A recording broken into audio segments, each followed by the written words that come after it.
अभी देखिए, आदिवासी लोग से पहले लोग लड़ता नहीं था, देख कर डर जाता था कि आदिवासी से लड़ेंगे मार के मुरा देगा। लेकिन आप 20 साल का जवान को किसी गांव में जाकर देखिए, ऐसे चल रहा, ऐसे चल रहा, लड़खड़ा रहा है। और हर गांव का यही स्थिति है। सही है गलत? सही है ना? बुराई है ना ये?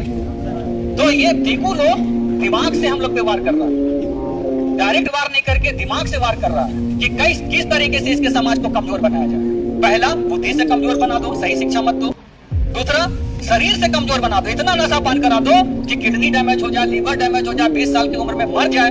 ठीक है, अपना माँ बहन का रक्षा नहीं कर पाए वो, अपना जमीन का रक्षा नहीं कर पाए वो, ये हो रहा है। कल हम कोर्ट में थे, मेरा भी केस चल रहा है कुछ सामाजिक के चलते, और 2019 से 18 से ही केस चल रहा है। अभी तक हाजिरी बजाने जाना पड़ता है जमीन बचाने का, और ये सब आंदोलन में होता है ना।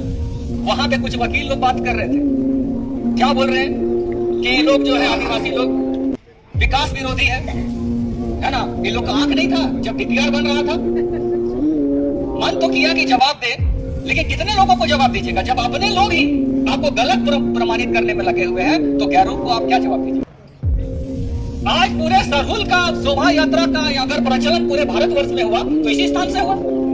कहाँ शोभा यात्रा निकलता था बताइए? 1967 के पहले अगर शोभा यात्रा कहीं निकलता होगा तो हमको तो नहीं जानकारी, अगर आपको जानकारी है तो बताइए। तो क्या मुख्यमंत्री को जानकारी नहीं है? क्या विपक्ष के नेता को जानकारी नहीं है? क्या यहाँ के 28 आदिवासी विधायकों को जानकारी नहीं है? अगर कोई किसी गांव का सरना रहता तो समझ में आता कि चलो विकास के लिए किसी एक गांव के सरना को ले लिए, लेकिन केंद्र सरना स्थल का ही जमीन को एक्वायर कर लिए और हम कुछ नहीं कर पाए, तो आप समझिए कि दूसरे सरना स्थल को हम किस तरीके से बचा पाए। आज इस चीज को हम लोग को दिमाग से निकाल के रख देना चाहिए, हटा देना चाहिए कि भाजपा का विधायक या जेएमएम का विधायक या कांग्रेस का विधायक हमारे पक्ष में बोलेगा।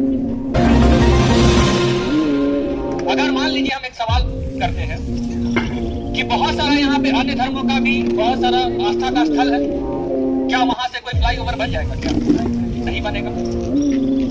हम लोग आज अपना पीठ थपथपा रहे हैं, और हम तो बार बार इस चीज को बोलते हैं कि झारखंड में सबसे ज्यादा अगर आंदोलन करता है ना तो आदिवासी समाज ही। हर चीज के लिए उसको आंदोलन करना पड़ता है, पेट में अन्न से लेके तन में कपड़ा, शिक्षा, रोजगार, और साथ ही साथ अपना अस्तित्व, जल जंगल जमीन, आपका जो संवैधानिक संरक्षण में जो आपको मिला हुआ है, तमाम चीजों के लिए आपको हर दिन आंदोलन करना पड़ता है। तो लोकतंत्र किस लिए है भैया? किस लिए है लोकतंत्र? लोकतंत्र में क्या बोला जाता है? गलत को सही बोलो और सही को गलत बोलो? नहीं बोला जाता। लेकिन हमारे जो अधिकार है उसकी आवाज को संरक्षित और संवर्धन करने के लिए हमारे संविधान में हम अपने प्रतिनिधि को चुनते हैं, और पूरे भारतवर्ष में हम चुनते हैं विधायक के रूप में, सांसद के रूप में, कि हमारे जो ग्रीवेंसेस है उसको उस पटल पे वो रख सके।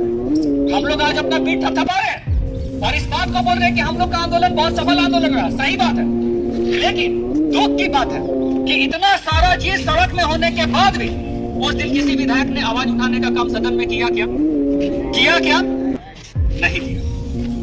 ये हमारे अधिकारों का लोकतांत्रिक व्यवस्था में हत्या किया जा रहा है, लेकिन हमारा आवाज उठाने वाला कोई नहीं। अब इस परिस्थिति में हमको समझना है कि किस तरीके से हम अपनी लड़ाई को आगे लड़ें, क्योंकि जिसको हम अपना अगुआ मानते हैं वही हमको छलने का काम करता है, जिसको हम सामाजिक अगुआ मानते हैं वही हमारे अधिकारों को हनन करने के लिए पिछला मुंह लग जाता है सरकारों के पीछे। कोई बोलता है हम हिंदू हैं, कोई बोलता है कि हम फलाना है, फलाना ठिकना है। तो पहले बात यह है कि पहले हम लोग अपने में तय करें कि हमें करना क्या। अभी हमारी बहन बोल रही थी कि सरहुल जो है तमाड़ के क्षेत्र में या सिल्ली के क्षेत्र में उस तरीके से व्यापक तौर पे नहीं दिखता है जिस तरीके से रांची में दिखता है, और जिस तरीके से सरकारों की मंशा चल रही है कल रांची में भी नहीं दिखेगा, और रांची का सरहुल बंद मतलब पूरे भारतवर्ष का सरहुल खत्म। तो हमको तो कहीं ना लगता है कि हमारे धर्म, आस्था और हमारा जो संस्कृति है उसको पूरे तरीके से नष्ट करने का एक षड्यंत्र चल रहा है। हम बार बार इस चीज को बोलते हैं कि आज हम तमाम पार्टियों के विधायकों को बोलते हैं कि ये हमारे विधायक हैं, ये फलाना है, ये हमारे मुख्यमंत्री हैं, ये हमारे विपक्ष के नेता हैं, ये फलाना मेरा भाई है, ये फलाना मेरा चाचा है, सब सही है। लेकिन आज अगर आदिवासी के नाम पर कोई विधायक बन रहा है, मंत्री बन रहा है, तो ये बात सच है कि उसको आर्टिकल जो है 330, 332 के तहत आरक्षण का लाभ मिला हुआ है, इसीलिए वो विधायक बन रहा है, इसीलिए वो सांसद बन रहा है। लेकिन जिस दिन वो जो अधिकार है खत्म हो जाएगा तो ना विधायक बनेगा, ना सांसद बन पाएगा, ना मुख्यमंत्री बनेगा, ना मंत्री बनेगा। तो ये चीज हम लोग को समझना है। और आज युवाओं के लिए तो बहुत बड़ा समस्या है, और इसलिए समस्या है कि हर चीज के लिए युवा को लड़ना पड़ेगा। अगर युवा इस बात को सोच रहा है कि बैठे बिठाए उसको मिल जाएगा, तो आप भूल जाइए, नहीं मिलेगा। क्योंकि मैं 2-3 चीज यहाँ पर बोलना चाहता हूँ। अब लोग बोलते हैं कि ये मुद्दा राजनीतिक है। कौन मुद्दा राजनीतिक नहीं होता है जी? जो राज्य की नीति से जुड़ा हुआ मुद्दा है वो राजनीति है। आप विधायक बन के राजनीति करिए, प्रेशर ग्रुप बन के राजनीति करिए, सब तो राजनीति है।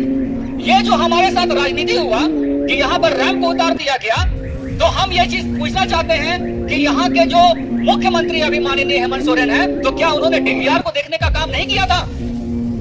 जो डिटेल प्रोजेक्ट रिपोर्ट बन रहा था, क्या उसको देखने का काम नहीं किया था? या फिर उनके अधिकारियों ने, जो ब्यूरोक्रेसी उनको असिस्ट करते हैं सही काम करने में, क्या उन्होंने उसको सही और गलत बताने के लिए काम नहीं किया था?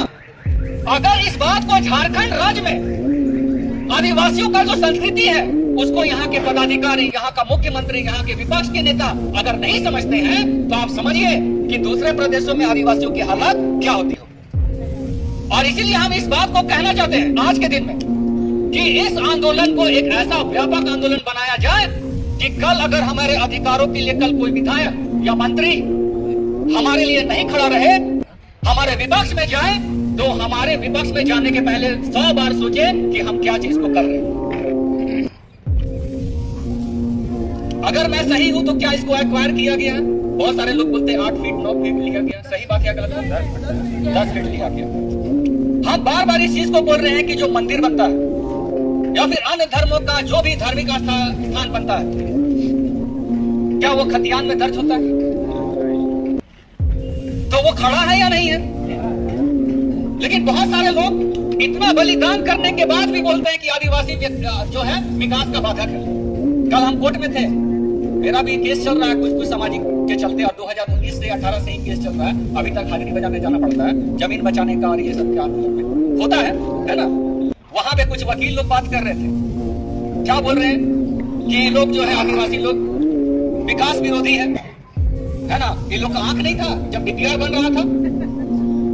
मन तो किया कि जवाब दे, लेकिन कितने लोगों को जवाब दीजिएगा? जब अपने लोग ही आपको गलत प्रमाणित करने में लगे हुए हैं, तो गैरों को आप क्या जवाब दीजिएगा?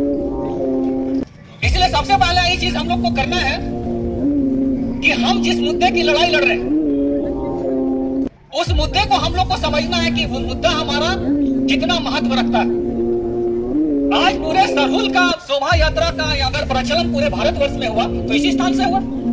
कहां शोभा यात्रा निकलता था बताइए? 1967 के पहले अगर शोभा यात्रा कहीं निकलता होगा तो हमको तो नहीं जानकारी, अगर आपको जानकारी तो बताइए। तो क्या मुख्यमंत्री को जानकारी नहीं है? क्या विपक्ष के नेता को जानकारी नहीं है? क्या यहाँ के 28 आदिवासी विधायकों को जानकारी नहीं है? अगर कोई किसी गांव का सरना रहता तो समझ में आता कि चलो विकास के लिए किसी एक गांव के सरना पर ले लिए, लेकिन केंद्र सरना स्थल का ही जमीन को एक्वायर कर लिए और हम कुछ नहीं कर पाए, तो आप समझिए कि दूसरे सरना स्थल को हम किस तरीके से बचा पाए। आज इस चीज को हम लोग को दिमाग से निकाल के रख देना चाहिए, हटा देना चाहिए कि भाजपा का विधायक या जेएमएम का विधायक या कांग्रेस का विधायक हमारे पक्ष में बोलेगा। वो इसलिए नहीं बोलेगा कि इस 500 करोड़ का विधानसभा में जो जमीन हम लोग के बाप दादा ने दिया, उसकी परिस्थिति को अगर आप जाके देखिएगा, हम तो बहुत गरीबी से देखे, एचईसी में ही जन्म हुआ है मेरा। वहां पर देखिए, आज हम तमाम प्रधानों का बात करते हैं, भूमि अधिग्रहण अधिनियम, तो फलाना अधिनियम, तो 5वीं अनुसूची का अधिनियम। आप एचईसी में जाकर देखिए, 99 साल के लीज में पूरे क्वार्टर को दे देने का काम किया गया है कि नहीं किया गया? वहां पर बाहर के लोग आकर प्रतिष्ठान चलाकर लाखों रुपया कमा रहे हैं, और हमारी माँ बहनें दूसरे के घर में दिल्ली में जाके डोमेस्टिक वर्कर का काम करें। अगर इस चीज का सेंटीमेंट हमको नहीं है, अगर हमको लगता है कि हमारी माँ बहनें दूसरों के घर में जूठन बर्तन साफ कर रही है और हम झारखंड राज्य के मालिक हैं, तो हमको लगता है कि हम अपने दिल को छलावा देने का काम कर रहे हैं। इसीलिए अपने अधिकारों के लिए लड़ना होगा। ये झारखंड मेरा, जमीन मेरा, यहाँ की सारी चीजें मेरी, और हमारी ही बहनें जो है दूसरों के घर में जाके जूठन बर्तन का साफ करेगी, बाजार में जाकर रेजा कुली का काम करेगी, और हम अपने को सेकी बगाड़ेंगे कि हम इस देश के प्रदेश के मालिक हैं। ऐसा चलेगा क्या? नहीं चलेगा। तो आप मालिक हम लोग को बनना पड़ेगा, और मालिक बनने के लिए चाटुकारिता छोड़ना होगा, क्योंकि मालिक का एक पहचान होता है, वो अपने चीजों पर खूंटा गाड़ के रखता है कि ये मेरी चीजें हैं और मेरे अधीन ही चलेगी। लेकिन आज हम गुहार लगा रहे हैं अपने केंद्र सरना स्थल को बचाने के तमाम मंत्रियों मुख्यमंत्रियों से, लेकिन हम फिर इस बात को बोल रहे कि इतना आंदोलन होने के बाद भी क्या मुख्यमंत्री का कोई बयान इस धार्मिक आस्था के केंद्र को लेकर आया? क्या विपक्ष के नेता, जिसको प्रतिपक्ष का नेता बोला जाता, क्या उनका बयान आया? क्या किसी पार्टी के अध्यक्ष का बयान आया? नहीं आया। इसका मतलब साफ है कि हमारे मुद्दों को यहाँ पर तवज्जो नहीं दिया जाता। फिर भी हम समझते हैं कि हमारा काम होगा तो कहीं ना कहीं हम अपने दिल को छलावा देने का काम करते हैं।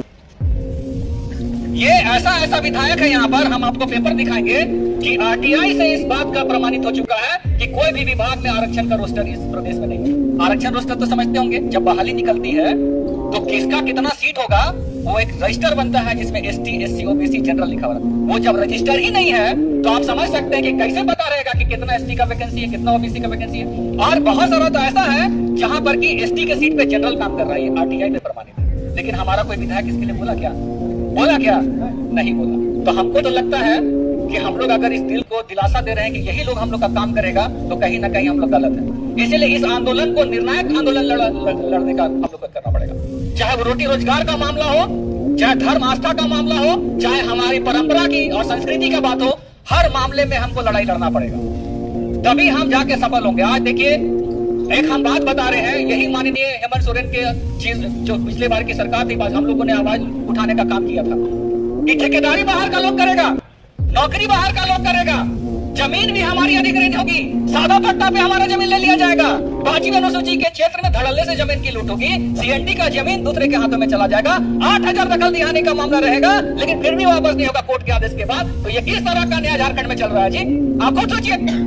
और इसके बाद भी हम बोलेंगे कि यही मंत्री, यही विधायक मेरा काम करेगा, तो हमको तो लग रहा है कि अपने आप को हम लोग जमीन में गाड़ रहे हैं, अपने आप को हम लोग मृत बनाने का काम कर रहे हैं। इसीलिए आप दलगत भावना से ऊपर उठकर हम लोग को लड़ाई लड़ने का काम करना होगा। ना यहाँ कोई भाजपा का होगा, ना कोई कांग्रेस का होना चाहिए, ना जेएमएम, ना कोई अन्य राजनीतिक दल का होना चाहिए, तभी हम लोग लड़ाई को लड़ेंगे। हम लोग तमाम चैनलों में गए, बुलाया गया, चले गए, और वहां पे हमेशा इस एंगल को देने का काम किया जा रहा है कि ये भाजपा समर्थित आंदोलन है। आप क्या मानते हैं?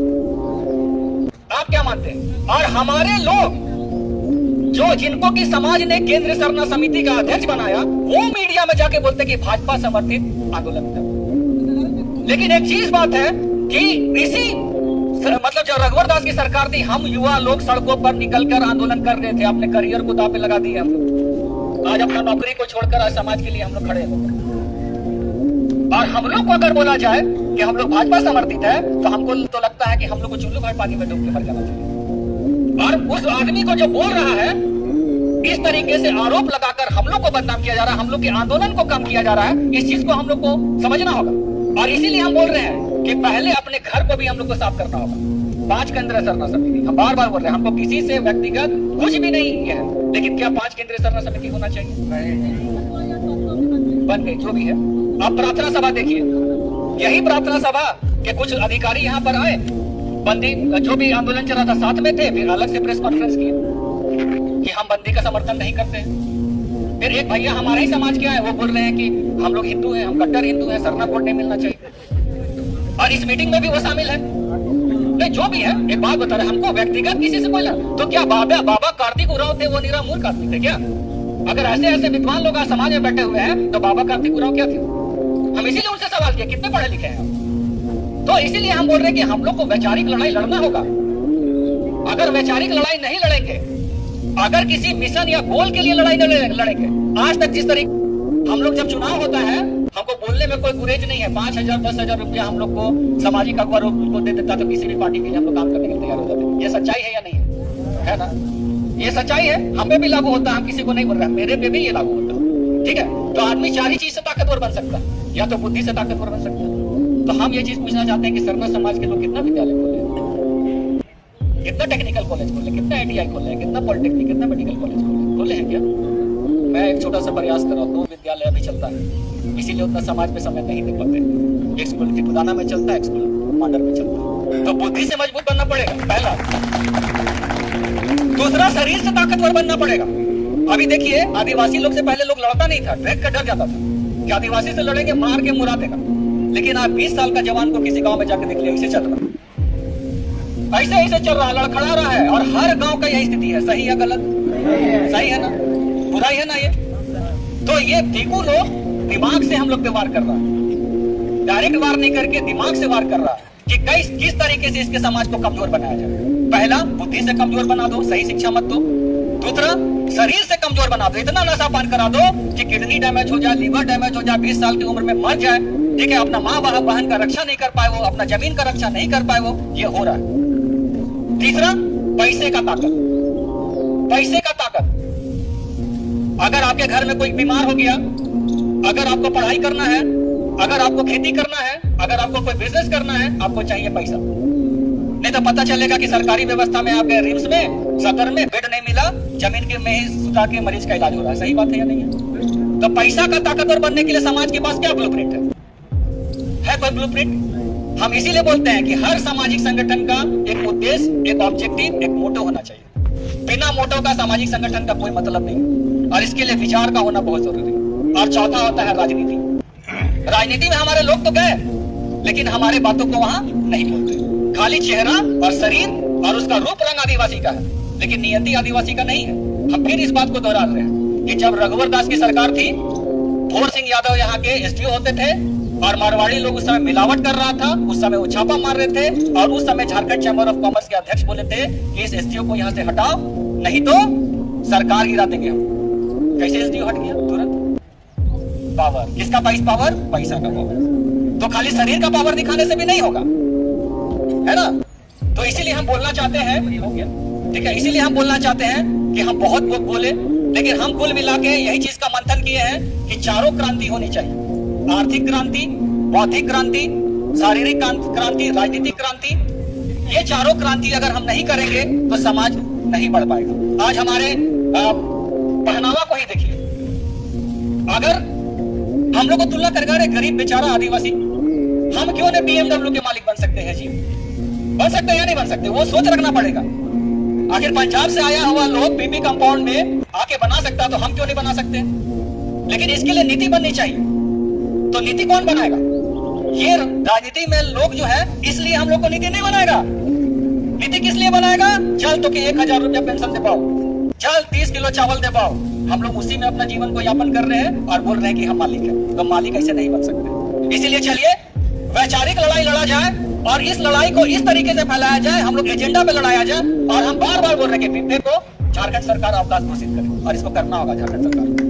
अगर आदिवासी को तवज्जो देना है ना, तो हम लोग को बड़ा उद्देश्य सरकार को देना होगा कि आप सर्व समाज के हितैषी है ना जी, आप बिल पास किए है ना, तो आप बिब्बे को, आप हर आदिवासी को ऐच्छिक छुट्टी दीजिए। सरहुल को राजकीय उत्सव घोषित करिए।